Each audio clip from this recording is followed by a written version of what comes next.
And I have a great pleasure and honor to invite Dr. Andriole to give this prestigious oration on Dr. Ajit Phadke. Thank you, kind sir, very, very much. I cannot tell you what an honor it is to be here and to give the oration in honor of Dr. Phadke, because although I have known Dr. Desai for only 5 or 6 years, I've known of him for about 15 or 20 years, and I must say that if he springs from the tradition of Dr. Phadke, and as I learned more today from that lovely introduction, you all, the residents, are very, very lucky people. And you probably have just heard the best lecture of this entire symposium. Why? Because Dr. Phadke's life, his work, should be the inspiration for you to go forward and to stand on his shoulders and to accomplish even more than he did. So everything that I have to say from here on out is probably anticlimactic, because I think you did the best job of teaching today that any of us would possibly do. And I'd like to compliment you on that introduction. So just as a practical matter for my oration last few years, and how I think we should use the information that we've gotten to move forward. In the U.S., we always put up our disclosures. Now, I would like to take a minute and say that in the United States, certainly, everybody's confused, if you're not in the medical arena, when somebody says they're from Washington University in St. Louis. Because everybody thinks you're either from Washington, D.C., or from the state of Washington. But in reality, St. Louis is located pretty much in the middle of the country, about 250 or 300 miles south of Chicago. Now, St. Louis is known for 3 things. This is the arch, what's referred to as the gateway to the west, that was built in the early 60s. It's about 750 feet tall, and it's the main sort of focal point of the city, right on the Mississippi River. The other thing that everybody knows from St. Louis is what? Budweiser. Anheuser-Busch, the world's largest brewery, happens to be located in St. Louis. And we would like to think that the third most important thing in St. Louis is Washington University. Now, Washington University describes itself as a medium-sized, research-based university. Within the United States, it has overall the 11th largest endowment, which is now $6.5 billion. Our medical school is the 4th ranked in federal funding from the National Institutes of Health, $300 and some million a year. And we have a very large group that's the 3rd largest academic clinical practice in the United States, with 1,400 physicians, 76 specialties. Now, for urology, we have 17 attendings, 16 residents, and 4 fellows. I feel like I come from a good tradition. My predecessors as chiefs of urology include some of these individuals whose names you may recognize. My immediate predecessor was Bill Catalona, who will either be given credit or blame for introducing the concept of PSA-based screening, and we still actually don't know. And as Dr. Desai pointed out, over the years, quite a significant number of the leaders of urology nationally in the United States and internationally has spent time at Washington University, either as a faculty member, in the case of Dr. Menon, Dr. Clayman, and Dr. Lepore. Dr. Shalhav, Kavusi, Landman, Gill were fellows. Bob Bonson was an attending. Adam Keibel was our fellow and an attending. And you can see that a number of leaders throughout urology have had a connection to our program, and I'm very, very proud to be a part of that. And the final thing that's confusing about our place is that we work at the university, which is called Washington University in St. Louis, but the hospitals have separate names. So there's Barnes Jewish Hospital, there's St. Louis Children's Hospital, and there's what's also the Siteman Cancer Center, which for what I do in cancer work is crucially important because it's a National Cancer Institute recognized comprehensive cancer center. So when some of our faculty go around the world giving talks, some refer to themselves as being from Washington University, some say they're from Barnes Jewish Hospital, some say they're from Siteman Cancer Center, but in reality we're all from the same place. And here's an aerial view of our cancer. This is the main building of our hospital, and there's 1,500 adult beds in that building. This is the Children's Hospital that has about 300 buildings, and the medical campus is comprised by these two blocks and all the various buildings within that. Okay, let's get down to business. Now, the talk I'm going to give is not a talk you're going to hear very commonly at a urology meeting, because in urology meetings there's a predisposition to toe the party line and to talk up screening as an unambiguously good thing. What I'm trying to do today, and I'm trying to get the residents to think about this in maybe a little different way, is to put your hat on as if you weren't a urologist and you're a public health official or you're a government official that's paying the bills for health care. And when you look at the same data that a urologist might look at, wearing those different hats, you may think differently about whether we should screen and how we should screen. And so I'd just like to walk you through this, and again, I would like to make this a thought-provoking talk. If you have any ideas that come to mind, please interrupt me. So I'd like to give some concepts of screening. I'd like to discuss the results and the limitations of the two main screening trials, the PLCO trial that we did in the United States and the European randomized trial that was done in Europe. I'd like to discuss what I think are some of the crucially important parts of the current guidelines from those three organizations. And then if we have time, even though I'm asking you to wear your hat, not as a urologist, but as a public health official, for example, no matter how hard you strive to do that, when you go back to work next Monday, you're not going to change your behaviors. You're still going to screen people the same way you did yesterday. And there's a very crucially important psychology, I think, of why that is. And if we have time, we should talk about that. So here's a top-line summary of what I think we've learned about screening for prostate cancer.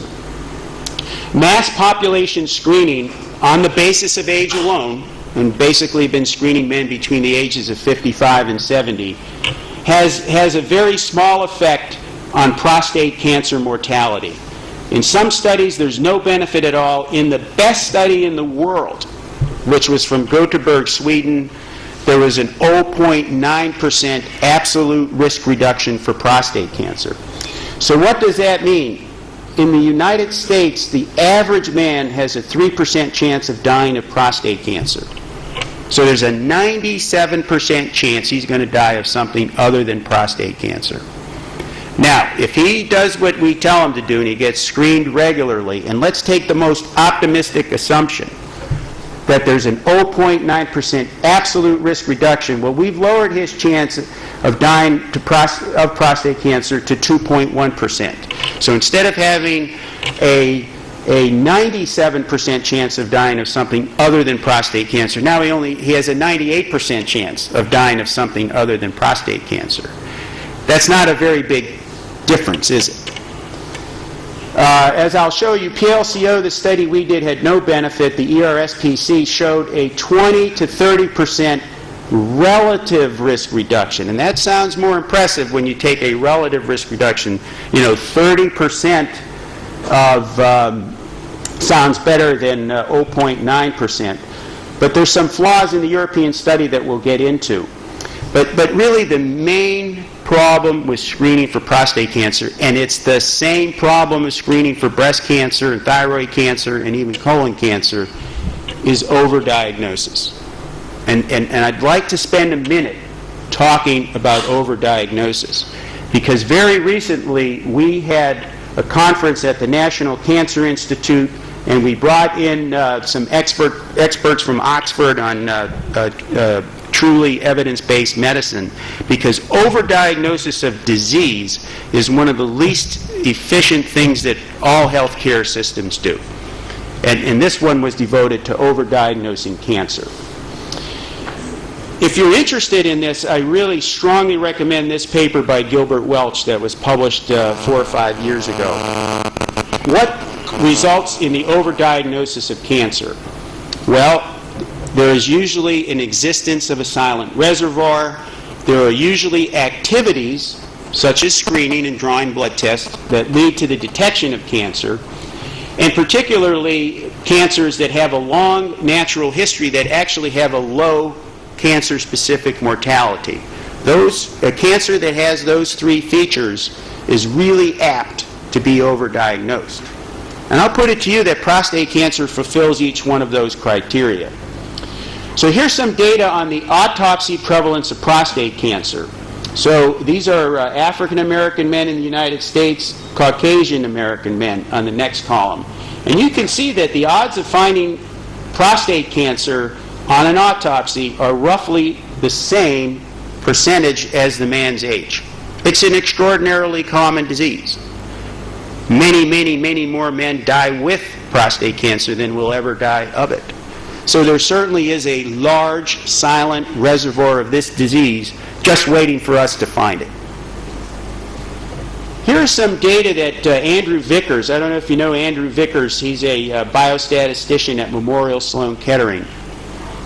He took data from the prostate cancer prevention trial. We talked about that on Wednesday or Thursday, from the control arm. And he said that if you did just what they did in PCPT, which was annual screening for 7 years, and remember, when they did the biopsies in PCPT, they only did a 6-core biopsy. They didn't do the 12-core or the extended core. 6-core biopsies, screening only for 7 years. Okay? After 7 years of doing that, if you just started with men in the PCPT whose baseline PSA was less than 1, after 7 years you tripled the number of diagnoses of prostate cancer as would have ever been clinically evident in that population of men. You have found 22 times as many men with prostate cancer as would ever develop distant metastases from prostate cancer. And after 7 years, you would have found 65 times as many cases of prostate cancer as men would ever be predicted to die of prostate cancer. That gives you some sense to how easy it is to overdiagnose prostate cancer. But we're not the only country that does that. This is an experiment, for some reason, they've been doing in South Korea. They got the idea that you should screen for thyroid cancer, so they started doing ultrasounds to look for thyroid cancer. Look what happened to the incidence of thyroid cancer in Korea. It rocketed up. Here's what was going on in the United States, a very similar occurrence prior to the initiation of the screening program, and as the population ages, it kind of drifts up. Huge increase in the number of diagnoses, but look at the mortality from thyroid cancer in both of those countries. It's essentially zero. It makes absolutely no sense, but yet it's being done because intuitively everybody thinks it's good to screen. How about breast cancer? This is breast cancer data from the United States. And remember, this looks at a decade worth of screening of 10,000 women aged between 50 and 60. So after 10 years of screening women with mammogram, 60% of them will have a false positive exam. 60%. 10% of them will have an unnecessary biopsy. But look over here. In the end, you would have averted 10 deaths from breast cancer, 62 of the women would have still died despite screening, and you would have had 57 cases of overdiagnosed breast cancer. Does it make sense to do that? Here's another way of looking at the mammogram data in the United States. You know, there are rich counties and poor counties in America, and the rich ones tend to have a higher incidence of mammography, so there's a higher incidence of breast cancer. So you can see how the incidence varies in certain counties in the United States. However, the 10-year mortality from breast cancer is the same in the counties where there's very little screening as there is in the counties where there's a lot of screening. Just showing you how easy it is to overdiagnose a cancer by doing something, in this case a mammogram. And that really shouldn't surprise you, because here's a nice comparison that just came out in the New England Journal of Medicine. You know, mammogram is an X-ray, and it actually does not change the probability of metastatic disease at the time of diagnosis. It hasn't changed in America in 40 years. But life is a little bit better as a result of that. So here's what we're doing. You know, we're overdiagnosing disease, we're ruining men's quality of life on average, and we're spending a lot of money in the process. Does that make sense? That's why a lot of organizations, and I just chose this cartoon that the World Health Organization is promoting, and it says that you should think twice. This is directed towards patients, not doctors. This is toward a patient. They want to put these posters up in hospitals. Think twice before you get an X-ray for back pain or headaches and so forth. But the one that we're interested in here, think twice before you undergo cancer screening. How about activities that lead to the detection of cancer? Here's what's been happening in the United States. So the commonest group of men to get a PSA test in the United States is aged between 70 and 75. And then actually a higher proportion got screened in the year 2005 than in the year 2000. And these authors have recently updated the data. Now this is up to 2010. And you can see that it's actually gotten worse. That about 60% of men aged 75 years and older are getting a PSA test in the United States. And the real sad thing is that some of those men have a very high chance of dying within the next 5 years. So let's look at the cohort that has more than a 50% chance of dying within the next 5 years because they have other comorbid conditions, right? They're obese, they have diabetes, they have heart disease. Notwithstanding that, 51% of them have had a PSA test within the prior 2 years. Doesn't make sense. Even the most healthy group of men who had only a 25% chance of dying in the next 5 years, 2/3 of them had a PSA test. Doesn't that seem like it's a colossal waste of money? And remember, the only study that shows that radical prostatectomy or that any treatment reduces the death rate from prostate cancer is this one, the SPG4. Where was that study done? Any of the residents?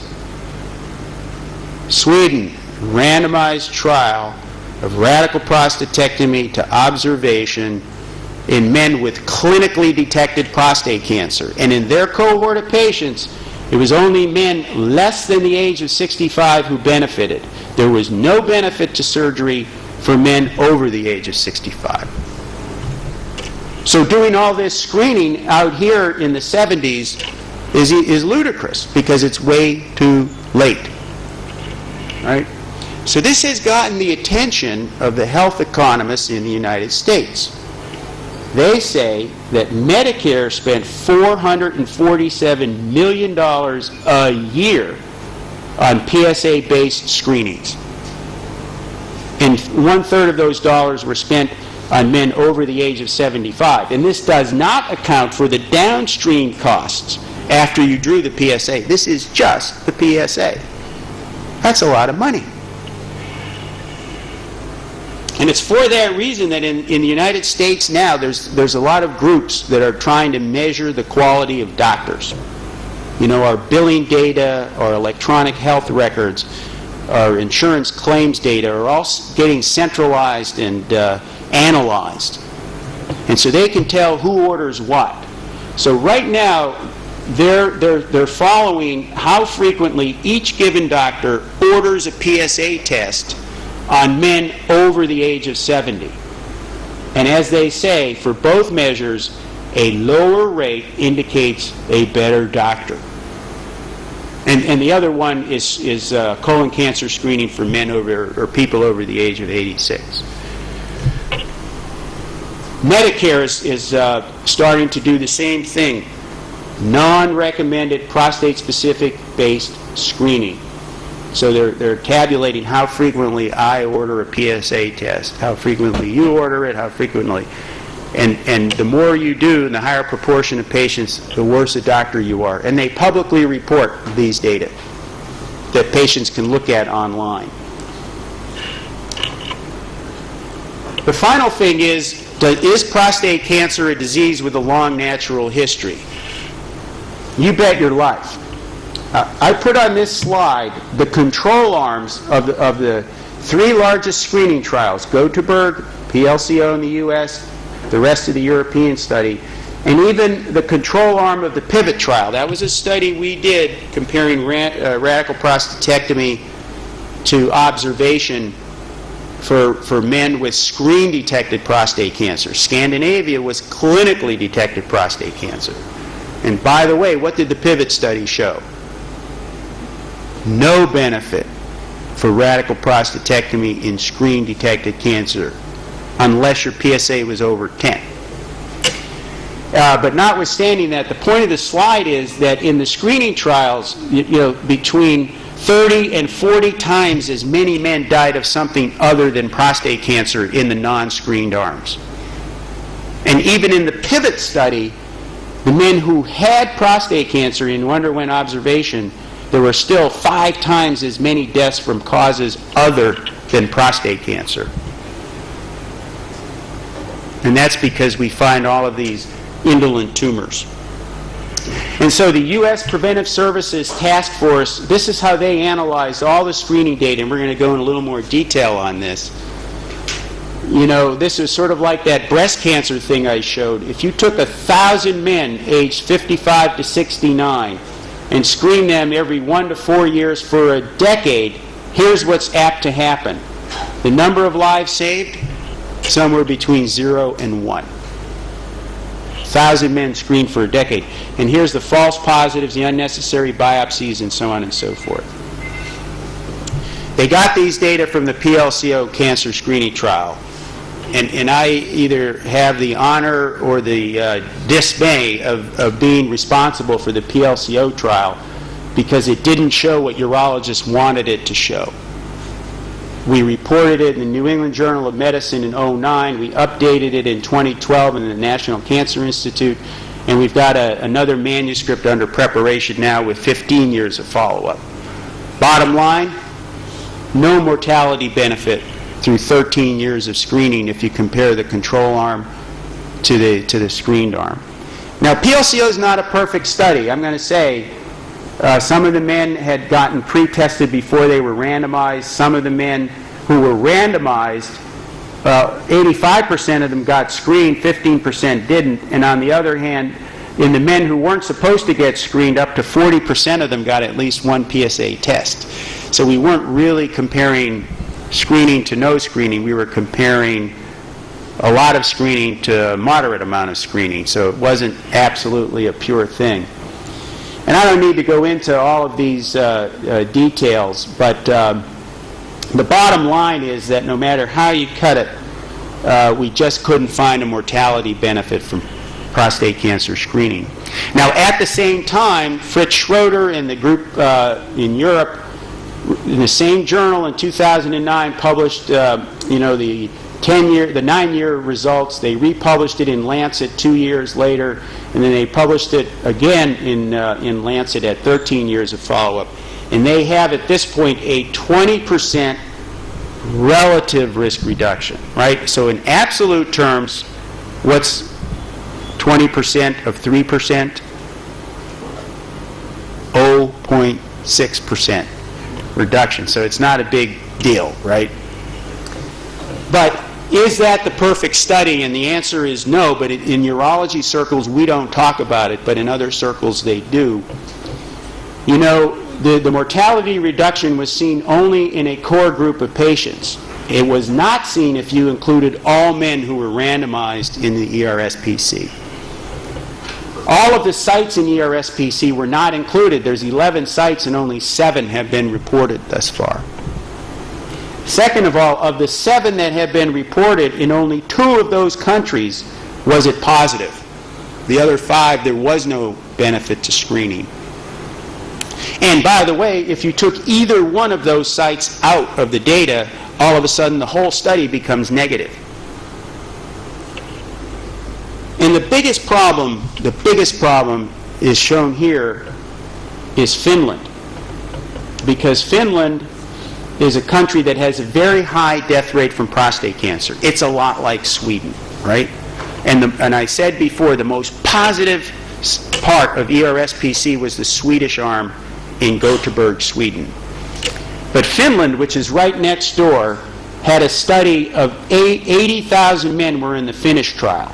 So that's 4 times as many men who were in the Swedish part, right? There are only 20,000 men in the Swedish arm. There were 80,000 men in the Finnish arm.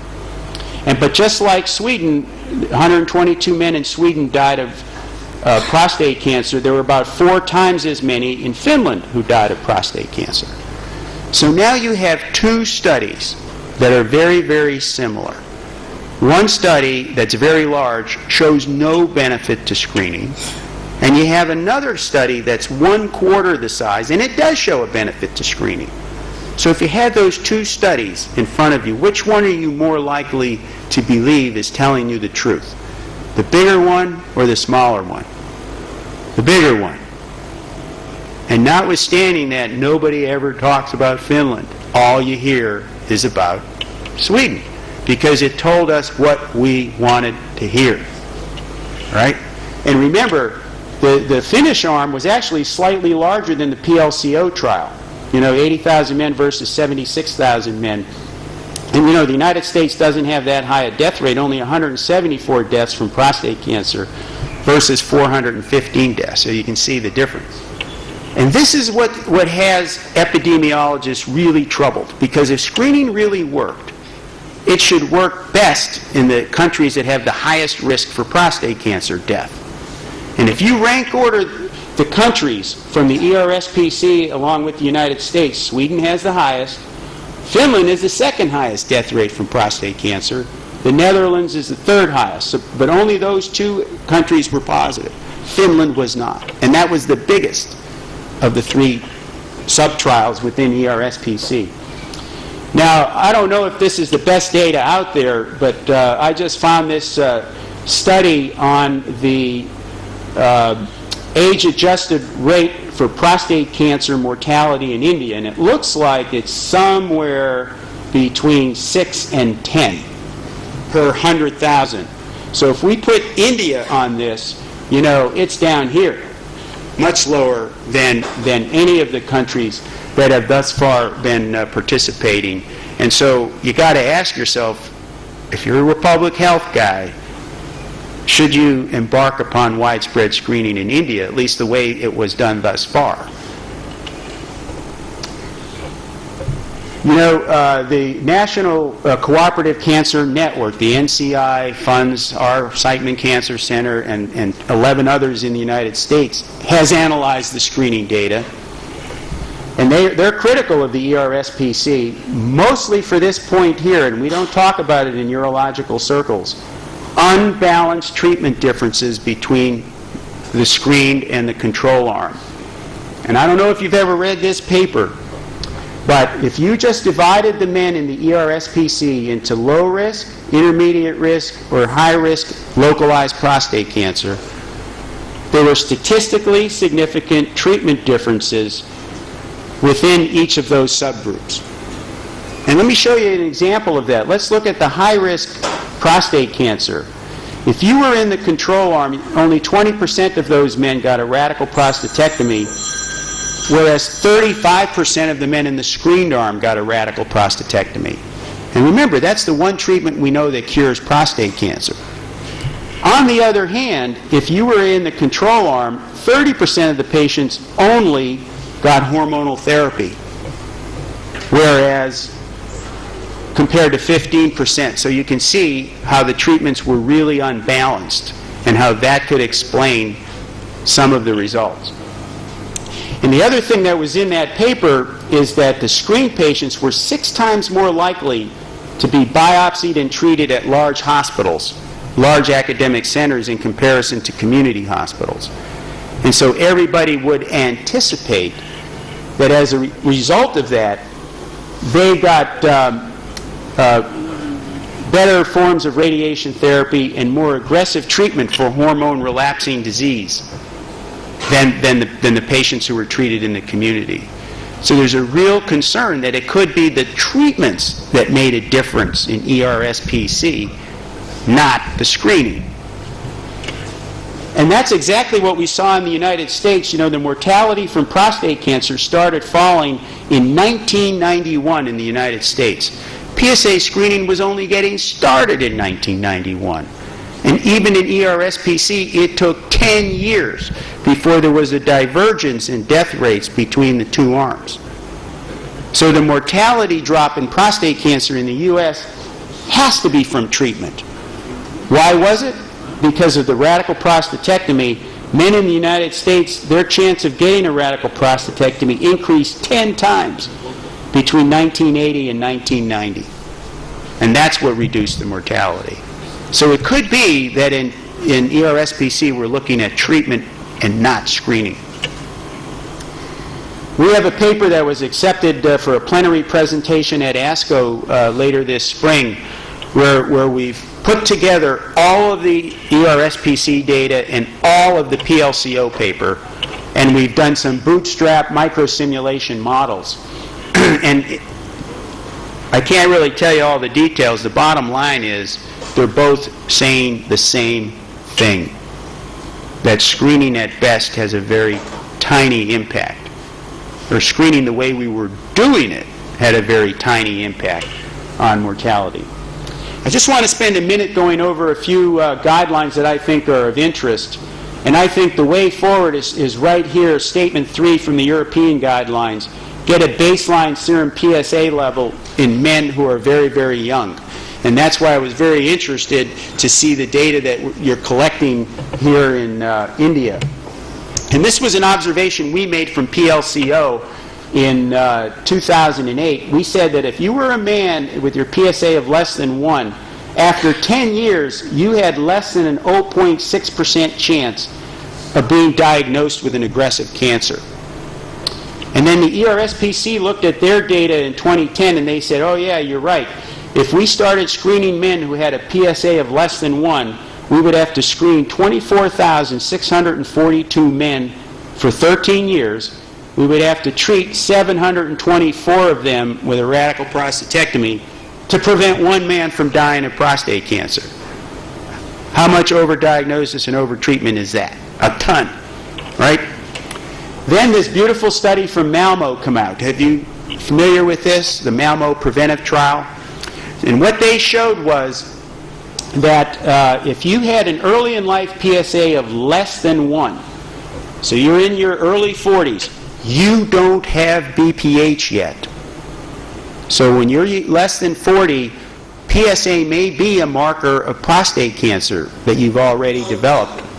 It's not a marker of BPH as it is for men who are 50 and 60 years old, right? So if you were in your early 40s and you had a very low PSA of less than 1, you had less than a 1% chance of either getting metastatic or dying of prostate cancer in the next 15 years.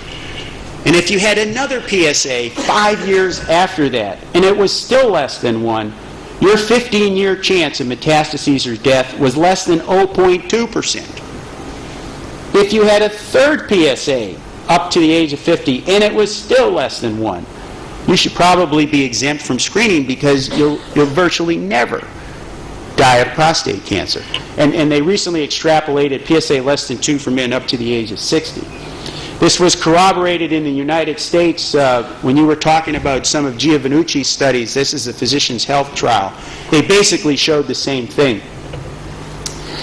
So I think the most crucial thing we can do is early in life PSA testing, start at the age of 40.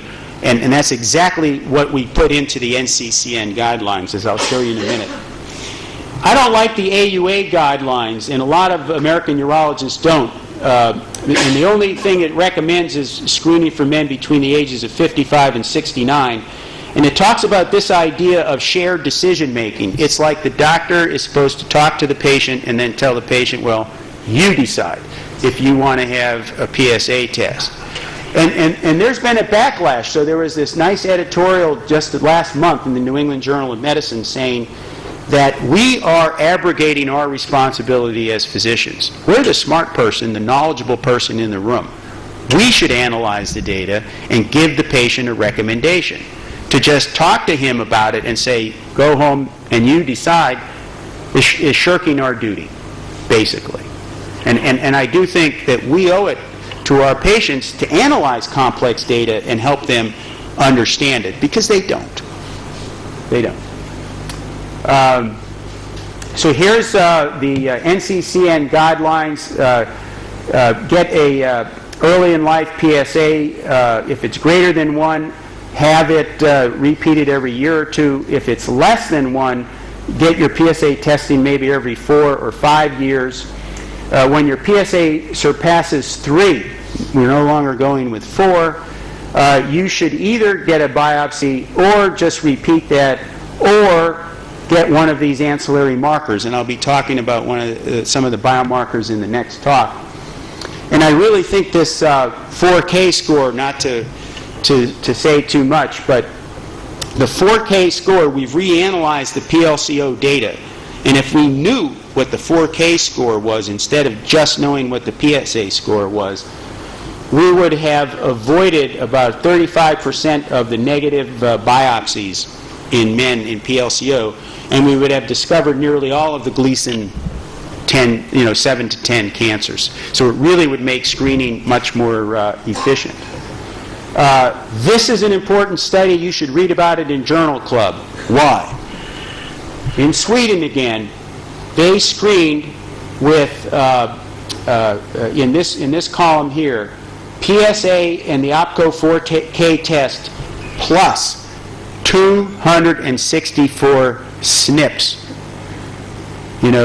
single nucleotide polypeptide DNA abnormalities, okay? They screened for that panel of abnormalities, and they compared the performance to just PSA alone. Bottom line, if you screen with all of those markers, it's the same thing. You would avoid 35% of the biopsies, and you would find virtually all of the important cancers. So this idea that you could screen exclusively with PSA is stupid. We got to screen with PSA and other markers, and probably these genetic markers as well. You combine that with early in life PSA testing, and furthermore, with better biopsy techniques, which I'm going to talk about and Dr. Desai will talk about later, we can maybe dramatically change the sort of dismal results we've seen thus far with screening. So I think I'll stop there. I'm sorry if I've gone over, but I hope I've sort of had you take a different look at the data than you would generally get at most urology meetings. Thank you.